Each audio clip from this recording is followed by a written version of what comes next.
কেমন আছেন সবাই? অনেকেই হয়তো ভাবছিলেন গত দুদিন কোনো ভিডিও দিলাম না কেন। আসলে না, গত কয়েকদিন ধরে শরীরটা একদম ভালো ছিল না। ভিডিও করার ইচ্ছা ছিল, কিন্তু শরীরটাই সাপোর্ট করছিল না। তাই ভাবলাম জোর করে ভিডিও বানানোর থেকে দুদিন একটু বিশ্রাম নিই। এখন অনেকটাই ভালো লাগছে। কালকে আবার ব্লাড টেস্টও হবে। তবুও আপনাদের কাছে আসার খুব ইচ্ছা। আপনাদের সঙ্গে কিছু শেয়ার না করলে ভালো লাগে না।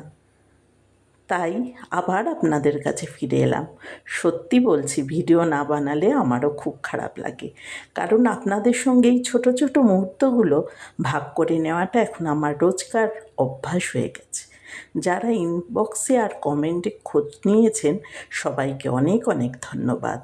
আপনাদের ভালোবাসাই আমায় নতুন করে কাজ করার শক্তি দেয়। আমি যা যা করি সারাদিন, একটু তার ভেতর টিভিও দেখি। আর কি দেখি, কে ড্রামা দেখি, যেটা আমার খুব পছন্দ। তার জন্য ওটা আপনাদের জানালাম এইভাবেই। আর রাত্রিবেলা সামান্য যে নিরামিষ রান্না করেছিলাম, এই কদিন না আমার একদম খাওয়ার ইচ্ছা নেই, তাই যা করছি সেটুকুই দিলাম। নমস্কার, শুভরাত্রি, ভালো থাকবেন সবাই।